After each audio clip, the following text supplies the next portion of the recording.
दोस्तों, मेरा एक दोस्त है जिसका नाम अमन है। वो मुझे अपनी एक पुरानी कहानी सुनाने लगा जो कि उसने अपनी जिंदगी के एक अजीब फेस में महसूस की थी। अमन काफी इंटेलिजेंट लड़का था जो कि अपने करियर और लाइफ में आगे बढ़ने के लिए हर वक्त नए तरीके और अपने में लगा रहता था। एक रात उसने अपनी मुझे कहानी सुनाई जो कि आज भी मेरे जहन में बसी हुई है। बात उस समय की है जब अमन अपने काम के लिए एक आईटी कंपनी में काम कर रहा था। उसकी शिफ्ट की टाइमिंग कुछ इस प्रकार थी, शाम के 7:30 से सुबह के 3:30 तक। एक दिन ऑफिस छूटने के बाद जब वो घर जा रहा था तो अचानक उसे कुछ अजीब सा महसूस हुआ। उसके आसपास का माहौल पूरी तरह से खाली था, ऐसा कि मानो कि जैसे कि सब कुछ अधूरा हो। अमन को लगा कि शायद कोई पीछा कर रहा है, लेकिन उसने इसको बस इमेजिनेशन का हिस्सा समझकर इग्नोर कर दिया। पर दोस्तों, जब वो अपने घर के पास पहुंचा तब उसका दिल कुछ ज्यादा ही तेज धड़क रहा था। उसे लगा कि कोई ऐसी चीज है जो उसके साथ साथ चल रही है। इसके बीतने के कुछ 3-4 दिन बाद अमन को ज्यादा अच्छा नहीं लगा। उसे ऐसा महसूस हो रहा था कि शायद वो किसी एनर्जी को महसूस कर रहा है। उसने ठीक अपने माता पिता को यह बात बताई तो वो भी चिंतित हो गए। फिर अमन ने डिसाइड किया कि वो अपनी जॉब छोड़ देगा और किसी और काम की तरफ अपने कदम बढ़ाएगा। कुछ ही महीने बीते थे, उसे एक जॉब और मिल गई। इस बार उसकी जॉब एक सेल्स जॉब थी। इसमें भी उसकी रात की शिफ्ट ही थी।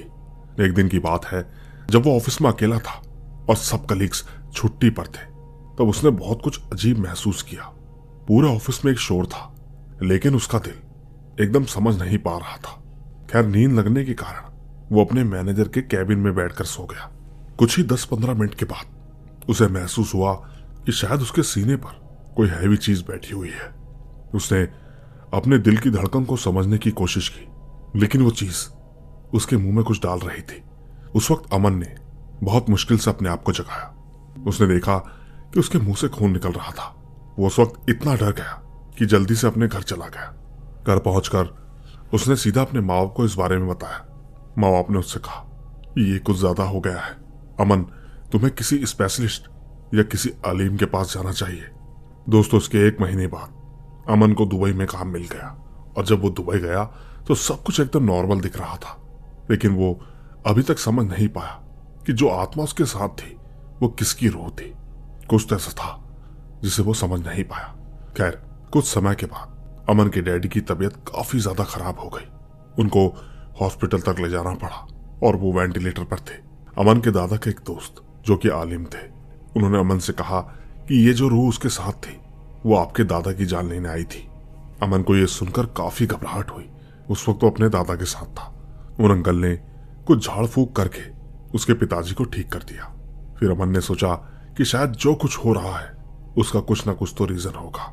इसी के कुछ दिनों बाद वो रूह अमन के घर वापस आई, लेकिन इस बार उसने अमन की बहन के अंदर घुसकर कहा कि अब मैं तेरी सबसे प्यारी चीज को तुझसे दूर करने वाली हूं। दूसरी तरफ अमन के दादा हॉस्पिटल से घर आ गए और उनकी तबीयत बिल्कुल ठीक हो गई। लेकिन अमन को समझ आया कि जो कुछ भी हो रहा है वो बस पुरानी और बुराइयों की वजह से था जिसे उसने गलती से चैलेंज किया था। अमन के लिए ये एक बहुत बड़ा लेसन था। उसने कहा, कभी किसी चीज को इग्नोर मत करो और जो चीजें तुम्हें अजीब लगती है उन हर चीज का कोई रीजन होता है। हमें हमेशा समझदारी से हर चीज का सामना करना चाहिए। दोस्तों, आज भी अमन इस कहानी को याद करता है तो हमेशा कहता है कि इन चीजों को चैलेंज मत करो, क्योंकि हमारी मॉडर्न दुनिया में कभी कुछ पुरानी और समझदार चीजें अपने रास्ते पर आकर हमारा सामना करती है। दोस्तों, मेरे दोस्त की कहानी गहराई में चली गई थी जिस समय वो दुबई गया था। उसने सोचा कि सब कुछ नॉर्मल हो जाएगा, लेकिन जैसे ही उसका रूटीन अच्छा हो गया तो अचानक से पुरानी कहानी जो कि वही रूह फिर से वापस उसकी जिंदगी में आ गई। लेकिन इस बार कुछ और ही इंटेंस हो गया था। सच कहूं तो अमन को काफी वक्त गुजर गया था। उसकी जिंदगी अपने काम और शहर में एडजस्ट करने के लिए काफी बिजी हो चुकी थी। पर एक दिन उसने अपने घर वापस जाकर अपने पुराने दोस्तों से बात की। उन्होंने बताया कि वो रूह उससे वापस मिलने आई थी, पर उस वक्त अमन ने इसे बस एक इल्यूजन समझा, क्योंकि उसने अपने दिमाग को समझाया था कि ये सब कुछ उसका जहनी उतार चढ़ाव है जो शायद उसने कभी महसूस किया था। लेकिन दोस्तों, एक रात जब अमन अपने रूम में अकेला बैठा था, वो उस वक्त अपनी पुरानी जिंदगी के बारे में सोच रहा था।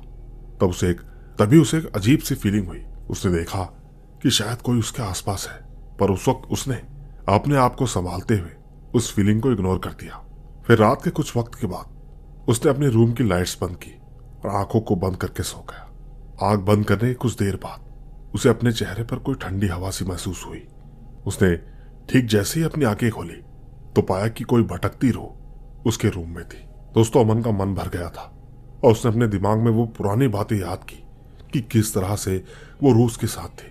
इस बार अमन ने सोचा कि ये रूह उसका पीछा कर रही है, शायद इस बार वो कुछ और बड़ा ना कर डाले। उस वक्त अजीब सी हवा चल रही थी। अमन को समझ में आने लगा था कि ये कोई मासूम रूह नहीं बल्कि कुछ भयानक चीज थी। उसने ये सारी बातें अपने दोस्तों को बताई। उन्होंने अमन से कहा कि अगर कुछ भी ऐसा है तो तुरंत हमारे पास आ जाना, हम तेरा साथ देंगे। दोस्तों, अमन ने अपनी फैमिली वालों से बात की और इस बारे में डीपली समझाया। उन्होंने अमन से कहा कि जो अंकल आलिम थे उनसे मदद लेनी होगी। इसके बाद आलिम ने अमन से कहा कि ये रूह तेरी जिंदगी में वैसे ही आ गई थी जैसे किसी पुरानी बात का बदला लेना चाहती हो। अब इसको तुम अपने अंदर से निकालने की कोशिश करना। दोस्तों, जब अमन ने पूरी कहानी याद की तो उसने अपनी गलती को समझा। उसने उस रूह को समझाने की कोशिश की और उसके बाद से वो रूह फिर कभी उसकी जिंदगी में नहीं आई। अमन ने अपनी पुरानी जिंदगी और मॉडर्न दुनिया के बीच का फर्क समझा। उसने डिसाइड किया कि कभी भी किसी भी चीज को हल्की नजर से नहीं लेना चाहिए, क्योंकि अक्सर आपको पता नहीं होता कि जो कुछ आपके साथ हो रहा होता है उसकी असली वजह क्या हो सकती है। दोस्तों, इस कहानी के बाद अमन की जिंदगी का पर्सपेक्टिव बदल गया है। उसने ये समझा कि हम जो सोचते हैं वो हर वक्त सही नहीं होता और कभी कभी हम जो चीजें समझते हैं उसका अपना एक गहरा मतलब होता है। दोस्तों, इस कहानी के जरिए वो अपने हर दोस्तों को बताता है ताकि कभी भी किसी को गलत चीजों का सामना न करना पड़े। बस ये कहानी हमें ये सीख देती है कि जिंदगी का अपना एक वक्त होता है और जब तक हम अपने पास्ट को समझकर आगे नहीं बढ़ते तब तक फ्यूचर को समझने में नाकाम रहते हैं। साथियों, ये कहानी एकदम सच्ची है क्योंकि मैंने पूरे 2022 से लेकर 2024 तक इस गंदी रूह का सामना किया है। धन्यवाद। तो दोस्तों, ये थी अमन जी की कहानी। हालांकि इन्होंने ऐसी क्या गलती की वो तो मेंशन नहीं किया, पर आपको इनकी कहानी कैसी लगी नीचे कमेंट्स में जरूर बताइएगा। बाकी मैं ले चलता हूं आपको अगली कहानी की ओर। आइए सुनते हैं। दोस्तों, मेरा नाम अंशिका त्रिपाठी है। ये कहानी मेरे ऊपर है। मैं उत्तर प्रदेश बहराइच जिले की रहने वाली हूँ। ये घटना तब की है जब मैं 12वीं कक्षा में थी। दोस्तों, एक चार्ली का गेम होता है, उसे मैंने ऑनलाइन देखा था लेकिन मुझे विश्वास नहीं हुआ। सच कहूं तो मुझे लगा कि गलत है, लेकिन स्कूल में मैंने एक जूनियर को यह गेम खेलते हुए देखा। मेरा मन हुआ कि मैं भी खेलूं। वाकई में उस समय पेंसिल मूव कर रही थी, लेकिन मैंने सोचा कि मैं इस गेम को घर में भी खेलूंगी, पता करूंगी कि ये कितना सच है या नहीं। दोस्तों, यकीन कीजिएगा, आज भी उस समय को सोचती हूँ तो मेरे दिल की धड़कनें बढ़ जाती हैं। सच कहूं तो मुझे विश्वास नहीं था, मैं मजाक समझती थी, लेकिन एक गेम से मुझे हकीकत का पता चला। सच कहूं तो हर चीज मजाक नहीं होती और हर चीज खेल में नहीं होती, इसका भी मुझे पता चला। खैर, यह हादसा मेरे साथ कुछ इस प्रकार हुआ। उस दिन मैंने उस गेम को घर आकर खेला। मैंने देखा कि पेंसिल मूव नहीं कर रही थी, क्योंकि मैं जहां गेम खेल रही थी वहां पर मेरी चाची और दादी भी बैठी हुई थी। उस वक्त मेरी छोटी बहन रोटी बना रही थी। चाची ने कहा कि गैस जल रही है, अगर यहाँ आएगी तो मैं मारूंगी। हम लोग मजाक कर रहे थे क्योंकि मुझे लगा ये मजाक हो रहा है। मैंने तो बिल्कुल मजाक ही समझा, लेकिन कई बार ट्राई करने के बाद पेंसिल मूव नहीं कर रही थी। उसके बाद हम लोगों ने कम से कम 1 घंटा ऐसा किया, जब भी कोई रिस्पॉन्स नहीं हुआ। फिर क्या था, हमने बंद कर दिया। मैंने कहा कि ये सब कुछ बेकार है। मुझे आज भी याद है, सोमवार का दिन था। उस दिन हम लोग शाम का दिया जलाने से मंदिर गए आंटी के साथ, पर पता नहीं क्या हुआ, मैं उस दिन मंदिर में खड़ी नहीं हो पा रही थी। हमारे यहाँ पर प्रसिद्ध मंदिर है और हम वहीं पर गए थे। न जाने क्यों मैं ठीक से खड़ी नहीं हो पा रही थी। मेरे पैर में बहुत दर्द होने लगा, उल्टे पांव में। हालांकि जब मैं गेम खेल रही थी तो मैं सीढ़ियों पर बैठी हुई थी। उस वक्त मेरा एक पैर ऊपर और एक पैर नीचे था, मतलब लेफ्ट पैर नीचे और राइट पैर ऊपर। खैर, रात हुई और सब कुछ ठीक चल रहा था, लेकिन जैसे जैसे रात होती गई मेरा डर बढ़ता गया। अचानक ऐसा लगने लगा कि मानो कोई मुझे देख रहा है। ऐसा महसूस हुआ कि जैसे मुझे कोई बुला रहा है। उसी वक्त मेरा पैर दोबारा दुखने लगा और जब मैं रात को करीब 1 से 1:30 बजे वॉशरूम करने के लिए उठी, उस वक्त भी मेरे पैर में दर्द हो रहा था। जब मैंने ठीक चलने की कोशिश की तो पाया कि मेरा लेफ्ट वाला पैर पूरी तरह से टेढ़ा हो गया था। मैं चल भी नहीं पा रही थी। कुछ ही पल में मैं दर्द के मारे रोने लगी। उस वक्त किसी ने ध्यान नहीं दिया क्योंकि सबको लगा मैं ज्यादा चलती हूँ, इस वजह से दर्द हो रहा होगा। क्या करती, मैं चुपचाप आकर लेट गई। दोस्तों सच कहती हूँ, मैं उस रात इतना डर गई क्योंकि मैं जैसे ही सोने की कोशिश करती तो मानो कोई मेरे कानों पर आकर बोलता, गेम खेलो। कई बार तो मेरे सपने में पूरा गेम आता। मैं बहुत परेशान हो गई। वो रात मेरे लिए बहुत डरावनी थी। मैं उस रात का वाकया आज भी नहीं भूल पाती। खैर, जैसे तैसे सुबह हुई और मैंने हनुमान चालीसा का पाठ किया। इसके बाद धीरे धीरे मेरा पैर का दर्द कम होता गया, लेकिन रात होते ही दोबारा दर्द शुरू हो गया। बाकी दोस्तों मेरे बाबा हैं, वो इन सब के बारे में जानते हैं, तांत्रिक क्रिया ये सब। आपको बता दूं कि हम लोग पंडित हैं। बाबा ने कहा कि दादी से इसका उतारा करवाओ। दोस्तों धीरे धीरे मेरा पैर ठीक हो गया। अब मेरा पैर नहीं दुख रहा था, चाहे मैं जितना मर्जी चलूं। लेकिन जैसे ही मैं मंदिर में जाती तो खड़ी नहीं हो पाती। मंदिर में न जाने क्यों मेरे पैर में दर्द होने लगता, इतना दर्द कि पूरा पैर अकड़ जाता। दोस्तों मेरी एक आदत है, मैं हर मंगलवार को मंदिर जाती हूँ हनुमान जी को प्रसाद चढ़ाने के लिए। बाबा ने मुझसे कहा कि तुमने अपने पैर पे काला धागा बांधा है, एक काम करो, मैं तुम्हें धागा देता हूं। दोस्तों बाबा ने हनुमान चालीसा का पाठ पढ़कर उस धागे को अभिमंत्रित करके फूका और मुझे दिया। उसको पहनने के बाद अब मेरे पैर में दर्द नहीं होता। लेकिन दोस्तों आज भी कभी कभी मैं वो सब सोचकर बहुत डर जाती हूँ। मैं बस आप लोगों से इतना कहना चाहती हूँ कि प्लीज कभी भी इसको खेल मत समझना। इस तरह की जितनी भी चीजें होती हैं ये बहुत ही अननेचुरल होती है। बस इतना मानती हूँ कि अगर भगवान है तो ये भी है। बस इतनी ही थी मेरी ये कहानी। तो दोस्तों ये थी अंशिका त्रिपाठी की कहानी। हालांकि इनके साथ जो कुछ भी हुआ, क्या आप इस गेम के बारे में जानते हैं और कितने लोगों के साथ हल्का सा भी अननेचुरल हुआ हो? नीचे कमेंट जरूर कीजिएगा, क्योंकि मैं ले चलता हूं आपको अगली कहानी की ओर। आइए सुनते हैं। दोस्तों मेरा नाम अजय यादव है, मैं गढ़वाल श्रीनगर में रहता हूं। आपको याद होगा इससे पहले मैंने आपको एक कहानी सुनाई थी जो कि मुझे मेरी मौसी ने सुनाई थी, और ठीक मौसी ने मुझे एक कहानी और सुनाई जो कि मेरे नाना जी के साथ घटी थी। मुझे उम्मीद है आपको उस कहानी की तरह ये कहानी भी बहुत पसंद आएगी। तो कहानी इस प्रकार है।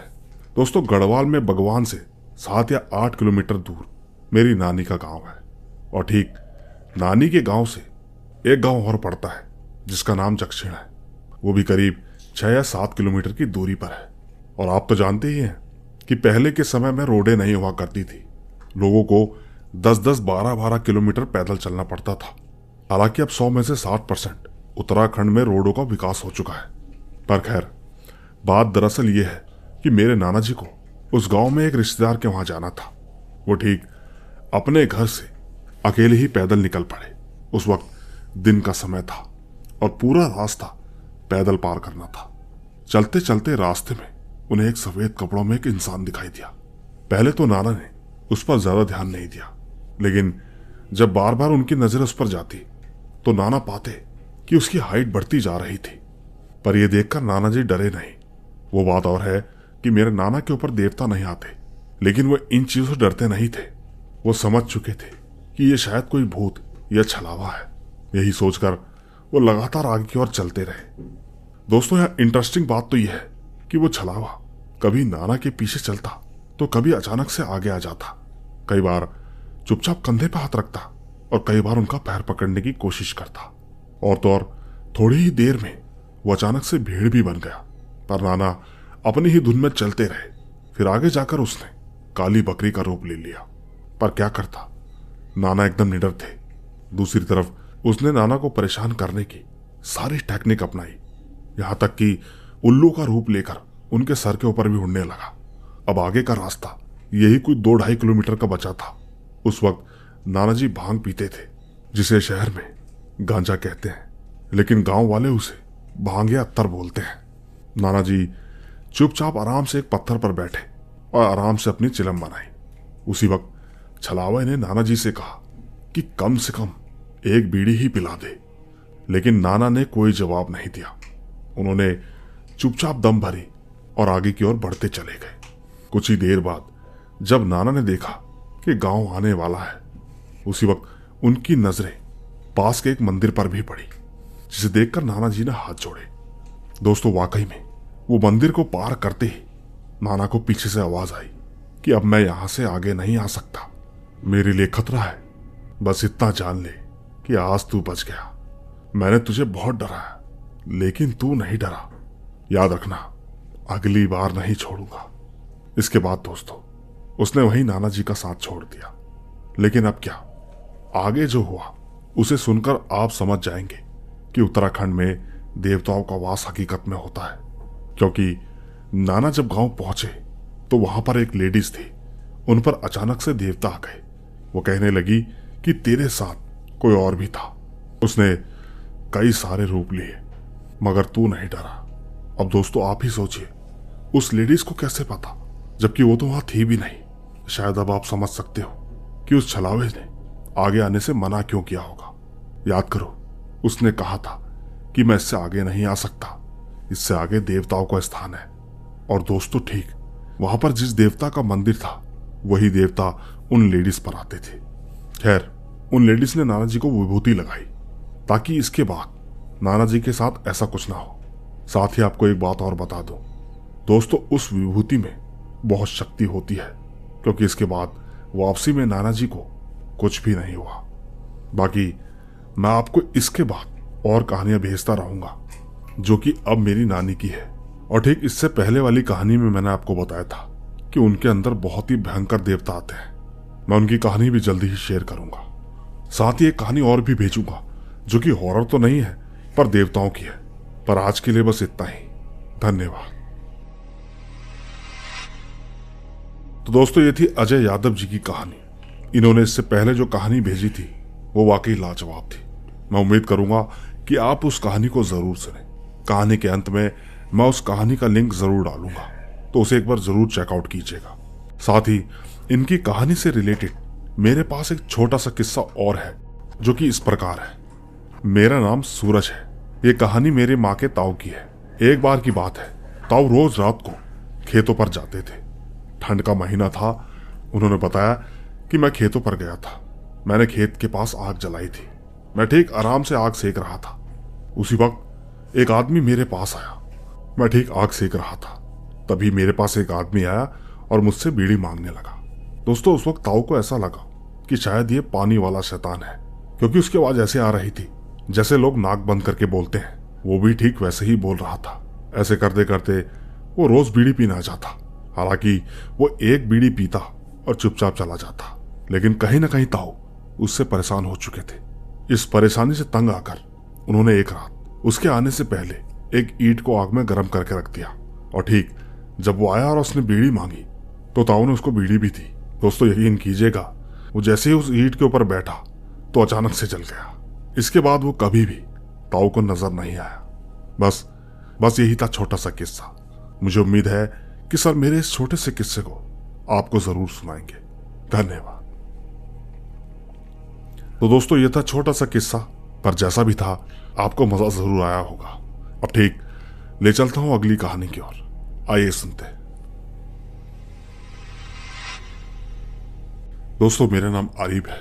मैंने पहले भी आपको अपने बारे में बताया था, नहीं मालूम तो फिर से थोड़ा सा बता देता हूं। आप मुझे एक तरह का तांत्रिक भी कह सकते हैं। मैं इस चैनल के माध्यम से अपने सारे एक्सपीरियंस धीरे धीरे शेयर करता हूं। सबसे बड़ी बात, मैंने इस चीज की तालीम भी ली हुई है, जिसके बारे में सर ने चैनल पर मेरी स्टोरी ऑलरेडी डाली हुई है। चाहे तो आप उसे सुन सकते हैं। कहानी का नाम है साधना एक्सपीरियंस। मैं उम्मीद करूंगा कि कहानी के अंत में आपको उसका लिंक जरूर मिल जाएगा।